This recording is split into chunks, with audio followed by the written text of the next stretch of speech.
All right, here we go. Welcome to the Nois Bois show. My name is Trevor. I'm Austin. And what are we going to talk about today? We're going to talk about airports and airplanes and flying. Yeah, because you go out to school out of state and you do a lot of flying back and forth. I make the flight from Chicago to Columbus a lot. Yeah. It's only an hour flight, but it's a lot better than a 6-hour drive. And I've got this like routine, or I guess you'd call it a routine that I like to go through. I usually like to prefer to sit in the aisle, or not the aisle, the window. The window, yeah. Yes, because I agree. I don't like having to interact with people. And what I would usually do is I would think, well, I'll sit in the back, because if I have to go to the bathroom, that people aren't usually going to sit in the back, right, so I can just like go back there. And then I also thought, well, I want to sit in the aisle because I don't want to interact with people. And then I thought, well, these are kind of contradicting each other. So why don't I just sit in like the very first like empty row I see, which is what I started to do. And even if there's like do you get to choose? I fly Southwest most of the time. Oh, okay. Just 'cause I fly out of Midway. Okay. And that's pretty much all Southwest. I didn't know that's how it worked in Southwest. Yeah, it's like Southwest. You check in 24 hours before your flight, and you get a boarding group and number, and then that's the order you board in. They're still like first class and. I don't think so. No. Not, at least not the ones I've been on. But. Interesting. That must be a madhouse trying to get on that flight then, like trying to be first in line and everything. Well, it's like they have these signs set up that have like numbers 1 through 5 on this side of the post, and then 5 through 10, and they have the next post set up, and so forth and so on. And then they have like 1 through 30 on this side, and like 31 through 60. And then once the first 30 go, then they allow B 1 through 30 up, and then the next 30. It's not that complicated. Okay. It's very simple as long as you're competent and you can read and listen. That's a big if. Yeah. So. So then I thought, like, well, then I'll just sit farther up, because if I'm not going to get up anyways, I might as well sit closer to the exit. But I noticed it's like, even if there's one person sitting in the aisle seat, it's enough to discourage me from even wanting to just be like, hey, you mind if could you get up so I can get in? In the window, yeah. But also, I never check bags, so I always have my backpack and my suitcase with me. And usually there's also not room in the front for me to put my suitcase, so that's also another reason why I won't disturb those people, because there's no point in me, right? Like walking 3 rows back, the line, putting my suitcase up, and be like, oh, hey, can I turn around and get back in that row? Like, it's shit. Yeah. So what I usually do is I'll find the closest empty non-exit row, because on the exit row, then you got to talk to somebody. And I find the window seat. I sit down, I put my suitcase above. I sit down, put my backpack underneath, put my headphones on, and I go to sleep. You go to sleep? I try to. It usually doesn't work. I usually just close my eyes. So what do you do if you don't fall asleep? Listen to music. That's pretty much it. I usually I like to listen to sports talk shows. Okay. So since I have like a podcast downloaded. Yeah, usually it's what I do, and I'll listen to that too. Yeah. And I think one of the funniest experience, not funniest, but I thought this was funny, that I heard some flight attendants say on Southwest, is like, there's boarding groups A, B, and C, and then I don't know what they have after that. I don't think there's anything after that. And if you get in the A group, pretty much anywhere you're fine, and anywhere in like the first 30 of B, you should be okay. Once you get past that, it's kind of iffy on seat choice. And there was a time where, as the last people were coming on, the flight attendant was like, group C people, that's C for center, because all this is going to be a full flight, so go ahead, look left, look right, look for that first center available seat, because that's all that's going to be left. And I was like, I never want to do that. And recently, you have the luxury of not being extremely overweight, though. Yes. Some people can't sit in middle seats. We'll buy 2 seats. They just don't fit. If you take up 2 seats, you pay for 2 seats. I know. So at the time of this recording, it's just into 2019, and recently I flew out to California to 1, see family, 2, to also see the Rose Bowl that my school was playing in. Yep. We won. Ohio State took them out. Yeah, thank God. We almost Who was choked it against? Washington. We Okay. almost choked in the fourth quarter. That was frustrating. So do they always have like bowl games in a stadium that's not either of the home teams? Yes, it's always neutral site. Okay. Or it should be neutral site. There are some bowl games that are in certain teams' home stadium, but those are usually stadiums used for other purposes too. Okay.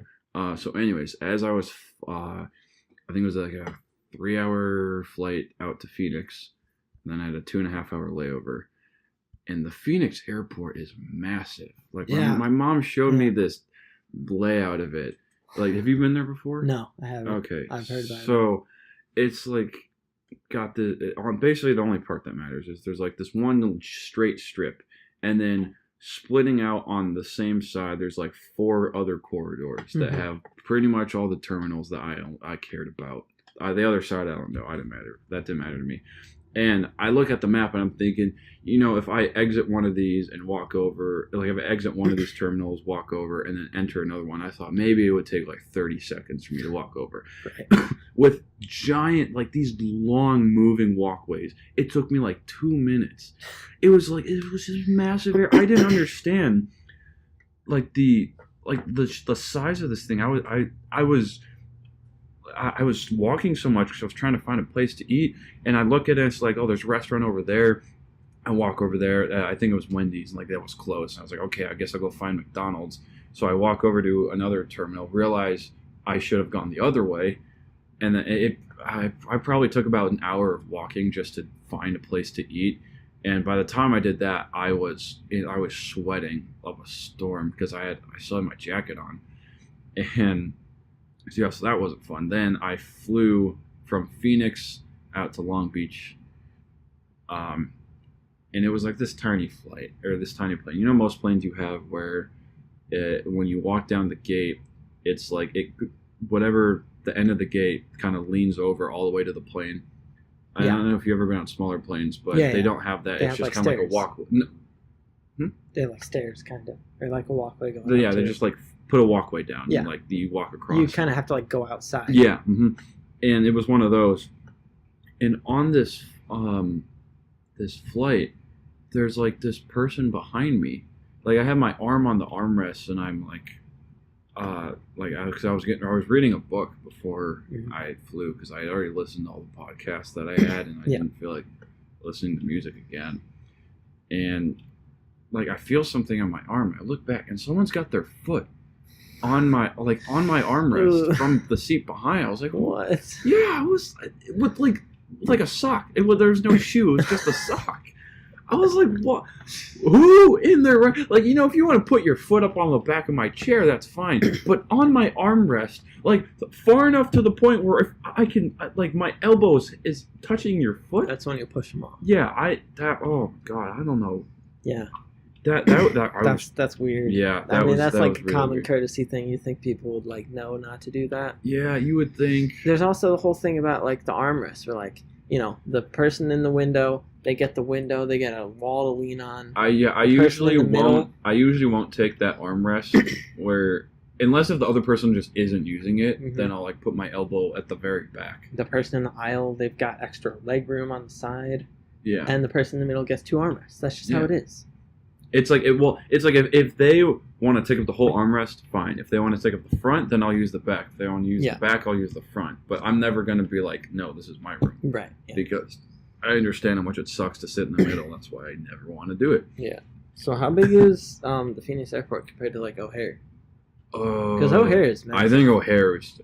Phoenix, it didn't have a ton of gates. It was just between the gates. It was I see. Huge.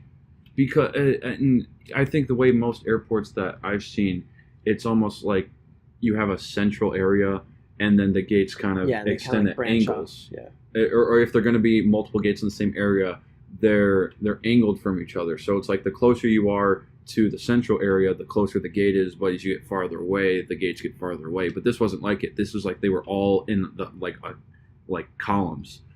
Which is maybe so they're like all jutting out the same, straight out. Which is maybe why they had so much space, because if there was no angle to give them more space to, they just had to move them farther apart. I guess that's maybe why it was. Okay. But yeah, it's just huge. I have a story about Phoenix. So I've My family, we think we're cursed when it comes to Phoenix. We've tried 3 times to get to Phoenix. I should explain some background. My dad works for United, which coming with like the perks of working for United, probably any airline, is that you get to fly for pretty cheap, basically free. But the catch is you have to fly standby. So we could pay for a ticket if we like wanted to get somewhere that we needed to be. Like, you know, someone was having like a funeral or whatever, we would probably pay for a ticket to make sure we got there in time. But flying standby is significantly cheaper. It saves us a lot of money. So we almost always do that, right? Mm-hmm. And we tried 3 times to go to Phoenix. Twice because my dad has a like lifelong friend who lives there that we tried to visit, and a third time just to go. And all 3 times we have spent like the entire day, sometimes even 2 days in the airport trying to get on a flight, and we've never successfully gotten on a flight to Phoenix from O'Hare. Not once. Oh, like going to Phoenix. Going to Phoenix. Interesting. From O'Hare. We can't get there. I've never been to Phoenix. And we tried 3 times to do it. Wow. So, yeah, I've never been to the Phoenix airport. I don't know what it looks like. I don't think I ever will. Yeah. Man, I don't think I have had like one experience flying standby. Mm-hmm. That was when that happened to be with me. Yes, it was it you, me, and Ryan were flying back from Columbus. Back, yeah, we were stuck in Columbus. Right.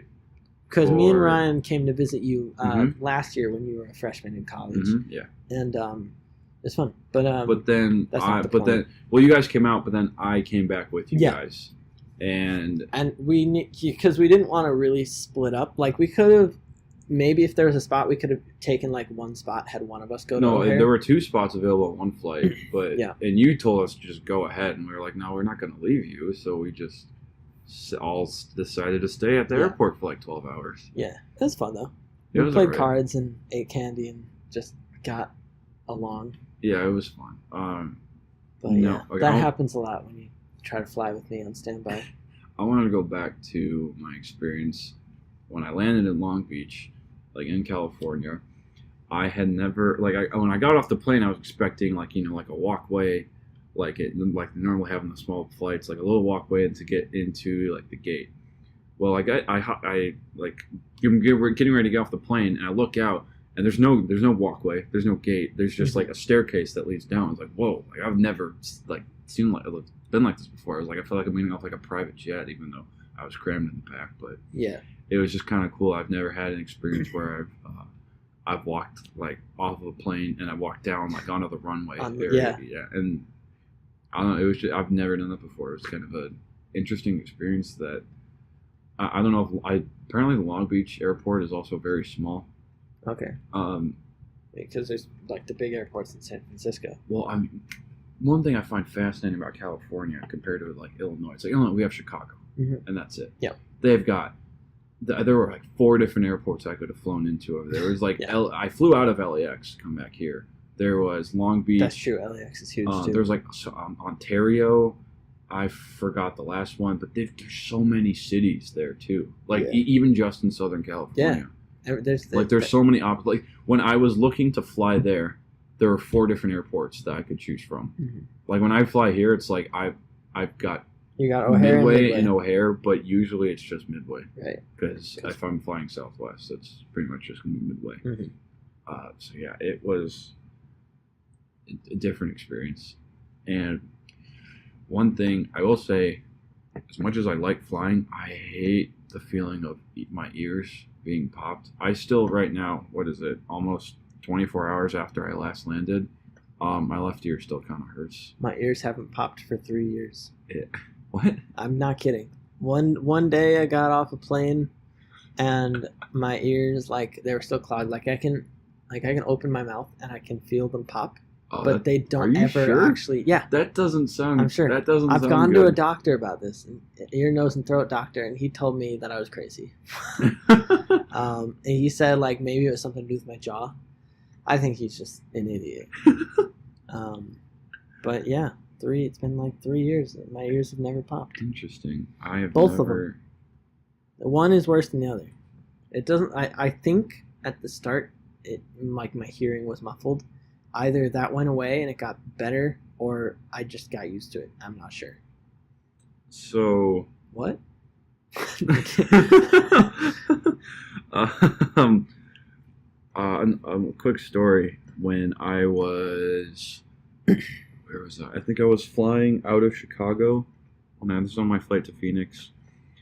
I think I saw somebody like miss a flight, and like I saw two, like they're running. Like they were running, they're panning, and like the plane's already gone. Like there's nothing they can do. Gate doors closed. Yeah. Nothing you can do. And I thought like, wow, I've never seen somebody like running up to it. Like I've heard them like call names and like no one show up, but I've never you're in a boarding group. Yeah, but I've never seen somebody like rushing up there to like, and they've like missed their flight or something. Mm-hmm. And that was the first time I've ever seen that. Then not even 20 seconds later, I turn around on the other side of the like area that I'm at. Another group is running up to the gate, and they're like talking about how they just missed their flight, and they're looking around like I'm like there's no attendants were even standing at that gate. Like they were long gone. I don't know what they were looking for, but they were panicking about missing their flight, and I thought that was funny because I had never seen someone do that, and I just saw it happen back to back like that. Yeah. I have seen that. Again, because I fly standby, like we're always the absolute last people to board. You're waiting for someone to miss their flight. Yeah. And so like one time they were like, okay, we have 2 seats open. There were 3 of us trying to get home. And my dad was like, okay, you and your mom go on the flight. I'll get on the next one. Right. And we're like walking up to the thing to get our tickets. And this couple comes flying in, swoops up our tickets. Like they just got there like right before. If they would have been like 30 seconds late, we would have got on that flight and we wouldn't have had to wait like 3 extra hours. Well, at least you got to stay together. It sucked. Yeah. Yeah. Standby is a mess. But hey, I mean, you save $100 per person, basically. Yeah. So I want to talk about my trip to Europe I took with some family members over this past summer. And apparently, I guess this is a thing where sometimes TSA will give some people pre-check. Like, I don't understand why or how that works. Yeah. But I got my ticket, and it had like the TSA pre-check on it, like written. I was like, we don't have pre-check. It's nice. Yeah. And it was like me, my mom, my cousin, and we ordered our tickets together. And then our grandparents got their tickets separately, but my grandparents sent a pre-check on it. Mm-hmm. So I was like, hey, Mom, I have this. Can I use it? And she, like, can I go into TSA pre-check it through? She's like, no, you have to help your grandparents with everything. I was like, are you kidding me? The one time I finally get TSA. Have you never gone through pre-check before? No, but we're getting it over the summer because like I said, I make that Columbus to Chicago flight so often. It makes sense. Yeah. Like, you don't have to take off your shoes. You don't have to, like, take your laptop out of your backpack, I don't think. I don't know exactly, but it's better, I guess. I know Zach has it, because they fly quite often. Yeah. But Zach is a pilot, but I guess that has nothing to do with it. Yeah, so I thought I was like, man, that just kind of sucks. So then, this was, like, the only international flight I've ever taken. The only time I've ever been out of the country. And it was, like, the biggest plane I've ever been on. It was... Where? We flew to Italy. I think Oh yeah, and you went on that big Europe trip. You went. To Rome, the big Europe trip that I talked about, and I said I was going to Europe. Mm-hmm. Yeah, that one. So, most like pretty much every plane I've gotten onto, you walk in, and you walk down the center aisle, and you go left or right, pretty much. Mm-hmm. Well, this one is like the first one I've ever been in where there were like 3 sections, and since we were in the middle, it didn't matter if we went down the right aisle or the left aisle. But I just thought it was like pretty cool. I was like, man, like I've never been in a plane that's like this wide before. And my grandparents had gotten on before me, or before me, my mom, my cousin, and we were in like, I think it was like economy plus, and there's economy in the back, and God, you do not want to be back there. Those seats are crammed. Like ours were it was decent, but back there, man, that was awful. And as we're walking down to get to our seats, we look at we see our grandparents, and they've got like the freaking exit row, And like my grandma's like 5'2", and she could kick her legs out and not even touch the seat. I was like, "Are you kidding me? Yeah. I'm like 6 feet. I know I'm not the tallest dude, but like I could use some of that leg room. Like I think I was the tallest one out of the 5 people that we had. Man, I was like, you guys lucked out. Oh, damn, I was, not gonna lie, a little pissed about it. Yeah. I was like, are you serious? I get TSA pre-check. I can't even use it, and then you guys get the giant row. Like, really? That's just how life is. That sometimes. that was salt in the wound. Yeah. And then, so when you go into and out of a country, they got like customs. Yeah. So I thought it was funny. Italy, we get in there. They ask you. They just kind of look at you, ask you a question. You just go by, and then. It was like very nonchalant. But Germany, when we left, we flew out of Germany to come back home. They probably asked like 7 or 8 questions and kept looking up and down at me like they were like super serious. And I thought it was funny that like Italy was so laid back, but Germany was like, I think that's probably a cultural thing. Yeah. And also Germany, in their airports, they have like designated smoking rooms. I just thought that was interesting. Yeah. Like you don't really see that over here in the. You also have to pay for your water. Oh my God! No, don't get me started on that. I'm gonna get you started. No. Come on. That's a story for another. Okay. I saw Howard from Big Bang Theory, Simon Helberg, on one of my flights one time. Did you say hi? No, I didn't. He looked so pissed off with everything in the world. Oh, I had a flight like that. There was some old woman that, like, anytime there was any sort of delay, no matter how long or how short, it could be half a second, she just stands there like with a grouchy face, just shaking her head like she's like just pissed off about it. Like, I'm like, what do you want to do? Like, we can't just speed up the process of people getting on the plane. She just stand there like shaking her head like this bullshit. This takes forever. I'm like, don't fly. Yeah, I know, people are obnoxious. If you don't want to deal with other people, then drive. Well, like, if you don't want to have to deal with other people face to face, then drive. Right, yeah. I don't know. I just like I don't know. I don't get people like that. Me neither. Like, you're all going to the same place. You're not going to be able to speed it up. You're not more important than everyone else. Sometimes some whack stuff happens, but like, there's no point getting upset about it. It does nothing. You're not accomplishing There's nothing you can do. There's nothing you can do. Yeah. Like, you might as well just sit there and suck it up. I mean, you could say like, oh, if you get mad and throw a fit, like, they'll give you your money back or give you some kind of compensation. But they'll do the same thing if you're nice about it.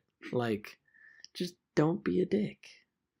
Yeah, Simple as that. That's a good saying for life. Just don't be a dick. I mean, yeah, that seems pretty good. Mm. So, when I fly, I really prefer for the cabin to be dark. Like, when it's like evening or morning or whatever.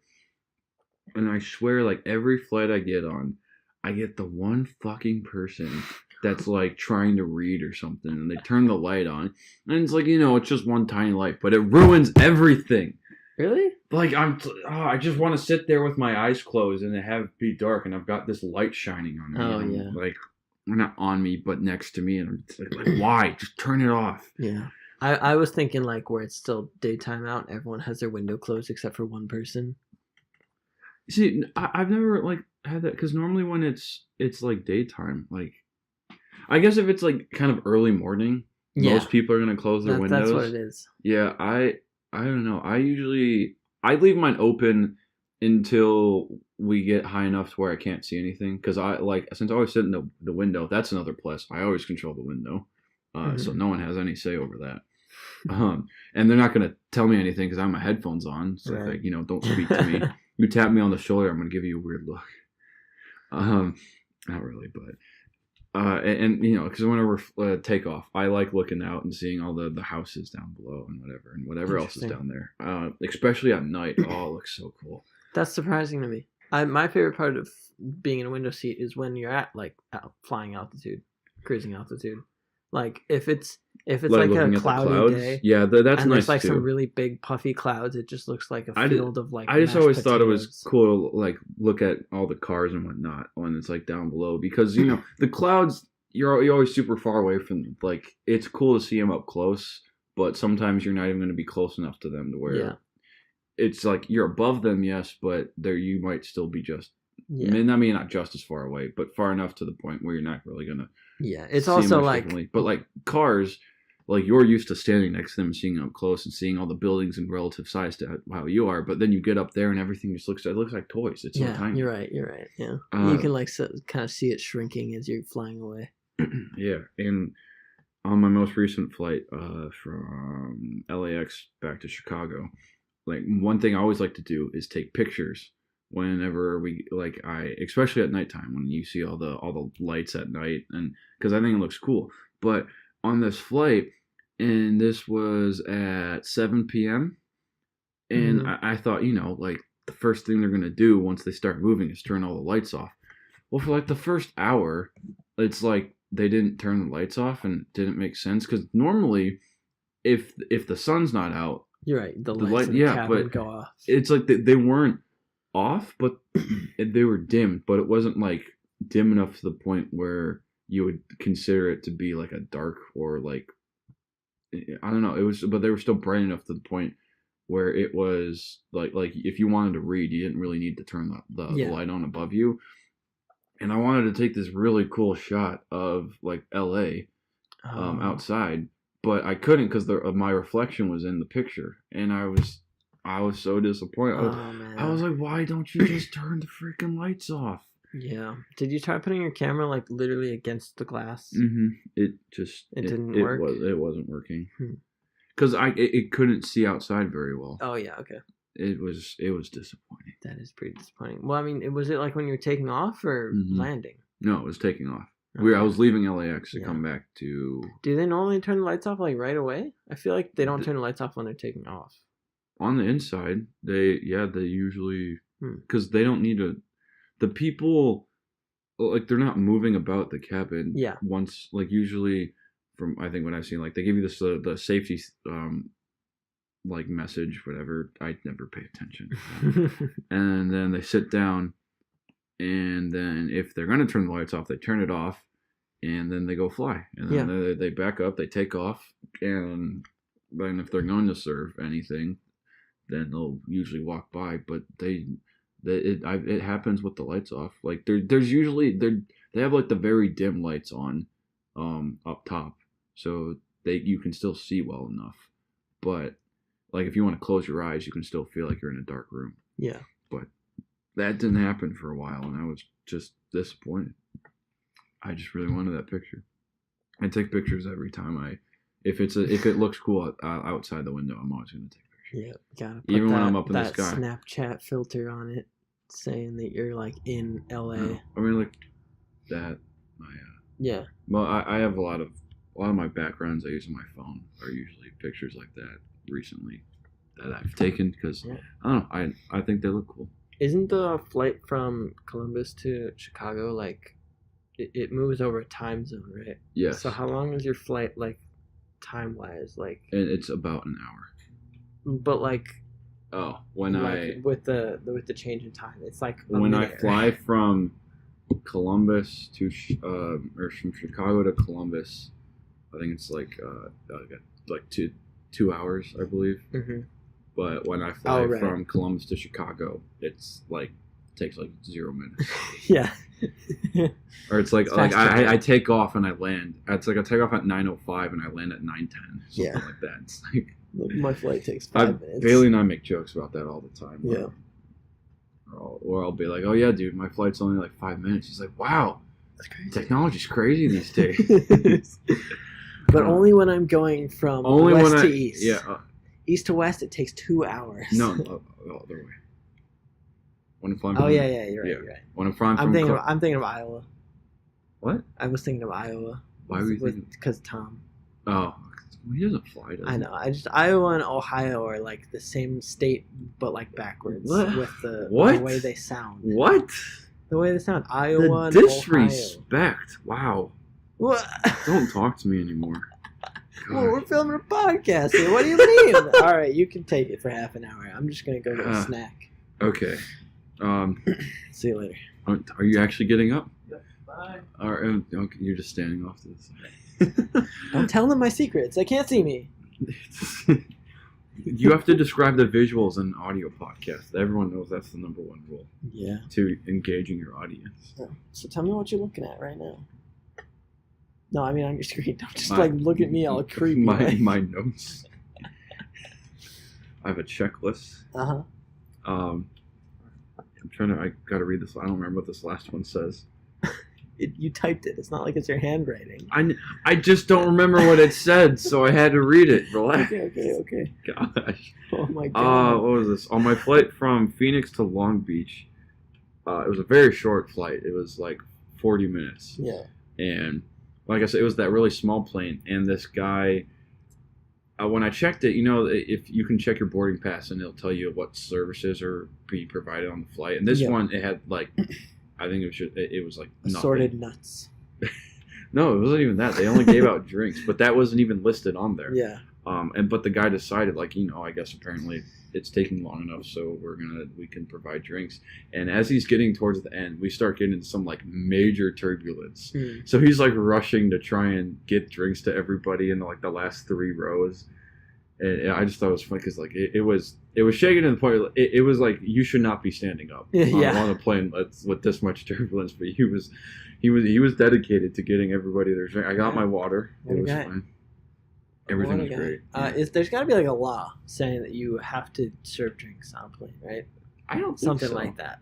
I don't. Unless maybe is there like a certain time range where it's like if this flight is over an hour, you have to give out at least water. The Chicago Columbus flight, that one pretty much they only give you drinks. Yeah.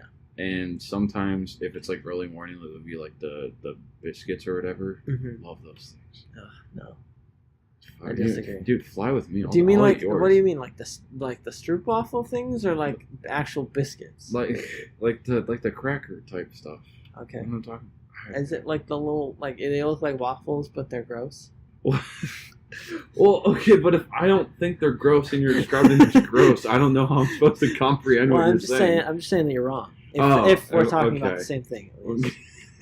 No, but I'm saying like, is there like, let's say I want to fly from Chicago to like Milwaukee, right? If that's even a flight that you can take. You can fly from Columbus to Cleveland. Yeah, or Columbus to Cincinnati. That's like a 10-minute flight? It's usually just a layover for somebody. Do you have to legally serve water at least? I don't think so. No? I mean, I don't think they were supposed to even give us drinks on that flight, but... Oh, okay. Yeah, it was... I mean, I don't know. I don't think they have to do anything other than get you there. Yeah. I don't think you pay for any of the extra stuff. I guess unless if you're in first class. I'm just saying, like, what if someone like gets dehydrated? I mean, I guess they have water available, but like, I guess you don't really need a law. Are you really gonna get dehydrated on like a 1 hour I don't know. Maybe flight? someone's stupid and they didn't drink for the last 8 hours before they got on the flight. There's water fountains in the airport. Okay. Well, they didn't think about it. They weren't thirsty a second ago. This is like the bathroom thing. Well, they have to go like 20 minutes ago. Yeah, exactly. I'm saying there's got to be like a lawsuit or something that happened. By the way, I made it on both of my flights. I have a bad problem with trying to convince myself I don't need to go to the bathroom because most of the time I don't. Because it's in the window seat. No, but it's like even outside of that, like when I was in Europe, it's like I kept thinking like, oh man, I got to go to the bathroom, but I didn't have to. But I kept thinking like I got to pee, and it was a problem. But and that's one thing like the Columbus to Chicago. It's only an hour, which usually is enough for me to just forget about everything else to where I don't focus on anything. But what happened like on this flight, I think I went to the on LAX. I got there, I went to the bathroom, and I went to my gate, and then I ate a little bit, and then I thought like, okay, what if I have to pee? Because this flight's gonna be like 3.5, 4 hours, something like that. So as people are getting, or it's like probably 5 minutes before people are about to board. Normally, it tells me the boarding time and not the departing time, and sometimes it'll give me both. But this time, it only gave me the departing time, so I figured okay, it'll be about half an hour. It's usually about half an hour. You board about half an hour before you take off. Yeah. So I thought, okay, I've got about 35 minutes before I take off, so I'm just gonna go pee real quick. And like, you know, I go in the bathroom. It's like I can't really get much out, but I'm like, it's enough. And then I get on the plane. I'm thinking, okay, I kind of got to go to the bathroom, but I really don't want to get up, and I don't think I have to go. And then they come by to give you drinks, and it's like, well, I don't want to turn it down because then I'm like not gonna have anything at all. So I might as well take it. And then I'm thinking, okay, well, now I kind of go to the bathroom, but I don't have to, but I think I have to. And it's just, I didn't have to go. I made it to Chicago fine. First world problem. I know, right? God, just having to pee on an airplane. Yep. I didn't want to disturb the people that were next to me. I always have like this debate in my head of whether or not I should get ice in my drink. Always go for ice. I do. For ice. I do, and I'm thinking about it right it's now, just and I more think water. it's the right decision. Yeah, but like I don't usually get water. I get like Sprite. Well, you're wrong. Something. Well, okay. I mean, you know, that's the decision though. Do I want more Sprite or do I want some frozen water? Don't they usually just give you like a can and you pour it in yourself? No, I mean you have to ask for a can. Otherwise, they just pour you like a drink. It's stupid because it's like first the world tiniest problems, little right? It's like one sip if you get ice. I've had varying experiences where it's like soda in there. where it's like if I get ice and I always get ice, where it's like if it'll be like half full, and other times where it's filled to the brim. Yep. And I'm like, okay, the plane's shaking, my hand's shaking. Let's try to not spill this. Sometimes if the plane is shaking and your hand is shaking, it counteracts each other. I don't think so. I really don't think so.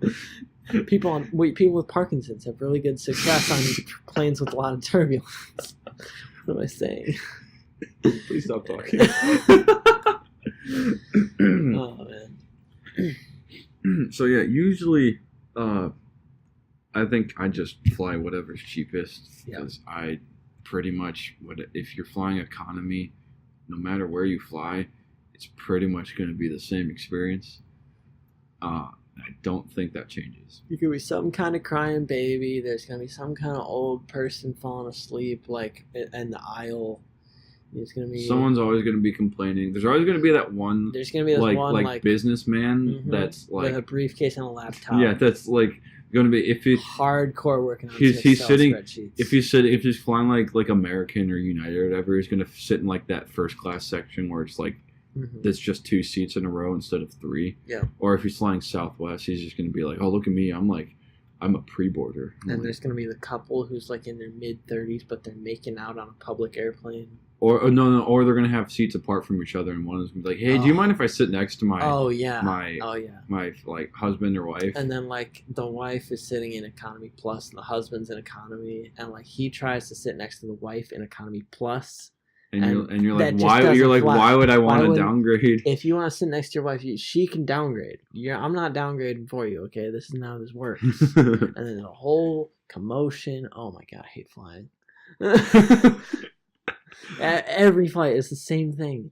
There's like I sit down, I put my headphones on, I close my eyes, and I say, "Fuck everyone else. You can just don't talk to me." I had this flight one time where it was like a baby was crying the whole time, but it wasn't like just a regular baby crying. It was an unusual. The flight baby. Was one little of those bit. Ones like one of those rare ones. It's got like a third eye coming out. It's got like a 1% chance of spawning. Yeah. Stop. But no, it was like the flight had a little bit more turbulence than usual, right? And this baby was not having it. Okay, it was like crying so hard that it like couldn't breathe. Like it was. That sounds like a major problem. Yeah, like I was worrying. I wasn't like even annoyed. I was just like, oh my god, this baby's gonna fucking die on this plane. It was like. I always wonder, like just choking.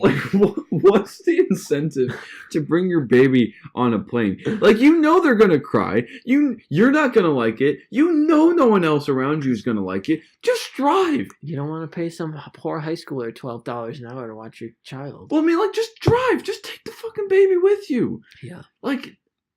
No one wants a baby on a plane. Like, it was more choking than crying. Like, for the first 2 minutes, everyone's going to be like, oh, it's a baby. Then for the next 4 hours, you're like, shut the hell up. Yeah. I've never had that problem on a plane. Really? But I've had that problem in public before. Okay. Where you're just like, why bring your kid here? Like, every parent's like, well, I have a right to bring my kid. Well, you also have a right to make your baby shut up. I mean, I don't think If you it have a works right like to bring that. your kid, I have a right to not listen to it. Yeah. God. Yeah. So another thing about flying, like, I think rewards programs are complete bullshit. Nah, it depends. I mean, Unless if you are flying every day. like almost every other day, Yeah. you're never gonna use those rewards. Mm-hmm. And the problem is what you usually call them like frequent flyer miles. Yeah. It's not even miles anymore. Really? I'm pretty sure it's just based on price of the ticket. I mean, you could look that up. I think it is still based on my. I remember like having a conversation about this with someone where like some people there's like certain flights that they take just to rack up miles, and like the flights are so cheap that like they make a profit. Okay, this says airline miles, also known as frequent flyer miles or travel points, are part of a loyalty program offered by airlines and or credit cards. Typically, you accumulate a set amount of miles based on how far you fly or how much you spend on your credit card. So it can be either. So honestly, though, it does make sense if it's based on price, because then, like I said, someone can fly from like take a really cheap flight like on Southwest or something from California. There are people. Oh, there was this video I forgot I saw. It was about a guy who basically did this for a living. He doesn't have like a permanent home. Oh wow! And he pretty much only lives in hotels and off of what he has in his suitcase. And I guess he's some sort of business guy, but briefcase laptop. What he'll do is he'll fly around the United States for like a week for flights totaling about $800 and accumulating enough miles. So, because apparently he uses actual miles. Yeah. I'm just saying, I think it's interesting with the whole credit card thing, but he accumulates enough to the point where he can get like a $13,000 first class international flight for just using those. Right. Yeah. And does he pay for the other flights too, or does he use? He pays like the $800 for the other flights and just flies around the United States for like a week, and he only pays that amount and then uses his rewards for that to get like a free international flight. Yeah, like first class, like. How does he make money? Does he have a job? Yeah, like he does it. Oh, wow. He flies around to use his rewards to get like a good flight to wherever he's going to. And I don't know, it's just I just think he has like 3 wallets or 4 wallets just filled with credit cards that he applies for. Oh my god! Because you apply for like someone's credit, like a certain like credit card, you can get like $200 cash back or whatever. Like, well, it's like you can get like certain amount of like rewards, points, miles, whatever on like for this airline, but a lot of them don't have a limit to how many times you can apply for that. Wow. It's like you just have to wait like a couple months or something, and you just apply again, and he just has like a shitload of credit cards. I'm like, I don't know how someone could live like that. That's crazy. I mean, it's impressive. I think it's more work than it's worth, but like if you get into a rhythm, I guess it's kind of cool. I mean, I just don't think I could live out of hotels. Yeah. Like, I feel like eventually there's got to be a time where, like, what if you want to take a vacation? He's not staying in 5-star hotels. Probably not. But imagine if you what if you want to? If you want to take a vacation, you can't. You're always on vacation. Is your vacation staying home? Do you go like? I mean, I don't know if the guy actually. I think he does have like a permanent place. He just doesn't. He just doesn't spend the majority of his time there. Like the vast majority of his time is spent elsewhere. I just thought like that's. I don't know if I could do that lifestyle. Yeah. I don't know. I mean, it's not for. I would need a lot of gum for my ears. A lot of gum. Yeah. Yeah. I mean, I've gotten to the point where if I forget gum, like I'll just pretend to chew. Like it. Do you like just chew your tongue, or do you just like do just kind of like bite just my do teeth? The motion. Yeah, just do the motion and crunch my teeth together a little bit. I found that I think swallowing is more effective than chewing. Mm-hmm. So I do a combination of both. Well, that's why gum works, is because you swallow so much when you're chewing it, because it produces so much saliva. I hope you don't swallow gum. Well, no. I have a couple of times by accident. I think I've only done it once, but yeah, I don't think I've ever swallowed gum. Yeah. Like maybe one time. But the most effective one is yawning. From my experience, if you're trying to pop your ears without hurting them, yawning. But then, like, sometimes with yawning, you'll get, like, right there, and you can feel it, like, Oh, about God. to pop, The worst, and then yeah. the yawn doesn't go any further. Or it's like you get there, and then like, or if I'm swallowing, and it's like I can feel it getting there, and it gets to the edge, and then it's like I'm trying to what? Fucking climaxing your ears. Oh no! You're going on the internet. I've said something about Parkinson's and about ear climaxes. Oh no! All right, we have to stop. I mean, hey, I'm okay with you. I know. I'm okay that you're saying all this stupid stuff. Well, at least it's not me. Anyways, all right. Ooh, well. So yeah, if I good talk. Yeah, so if I'm gonna fly somewhere, like, you know, I feel like if anybody is gonna fly a decent amount of times, like you should have like a rhythm that you want to get into. Setting a rhythm. Good song. Moving on. Quickly. like one of my roommates, like he has to be at the airport like 3 hours before Why? his flight. Because he's so afraid of missing flights. I mean, I leave like maybe 3 hours before. Well, okay, so with but O'Hare's like an hour away. Yeah, so like I'll leave about 2 hours before I leave. So like I get there an hour before, and then you know, I just go through security, whatever. But at Columbus, you know, the airport's only 20 minutes away. Mm-hmm. So I can leave an hour before my flight departs, and it takes like 15 minutes to get there. Usually there's nobody in line, and I just walk right in, and I'm perfectly fine. Like that's nice. That's one thing I like about the Columbus airport is there's like no one there. Yeah. It's fantastic. I can walk up, but my flight could be boarding in 2 minutes, and I could go into security and just go straight through. What do you do? Sorry, do you get like dropped off? I usually Uber or Lyft, one of those two. Yeah, I just take one of those. It's definitely cheaper than parking your car. Well, I don't have a car on campus yet. Well, I mean, yeah, but like, if you, I mean, that's probably why other people take longer than 2 hours to like get there, because they have to like park their car and get on a shuttle and get. Well, no, that's just him. That's just my roommate. That's like that. Yeah. You don't have to leave that early because we live, or my Ohio State is so close to the Columbus airport. Like you don't have to leave that early. That's what I like about that. Midway and O'Hare are like the same distance from us approximately. Yeah, just in different directions.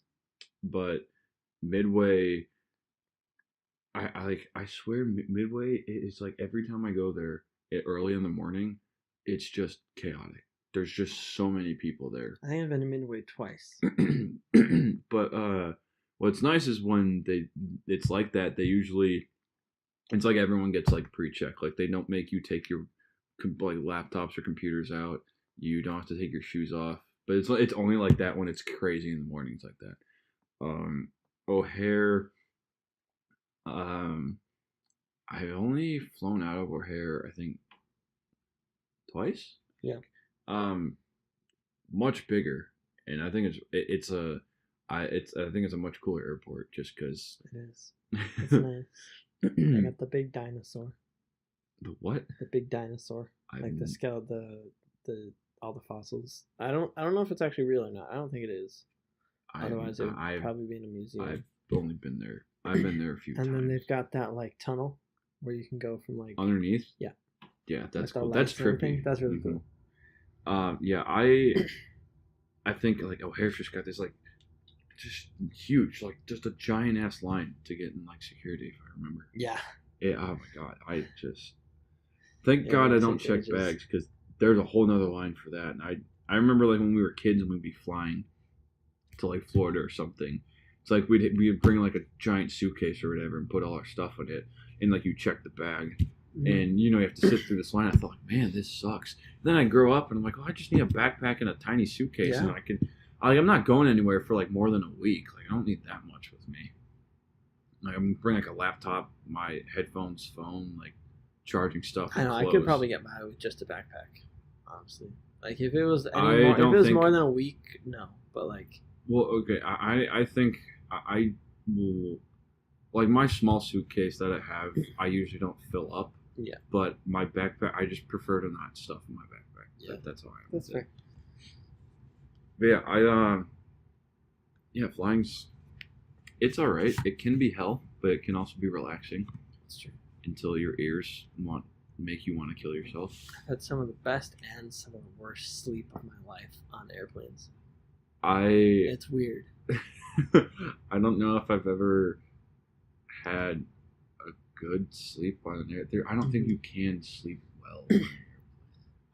They're just not comfortable. No, enough. you know what though? I was talking to this lady next to me one time, like an older woman. I don't remember what we were talking about. We were like talking for a while. And then like I fell asleep and I woke up and it was like 40 minutes later and I was like on her shoulder.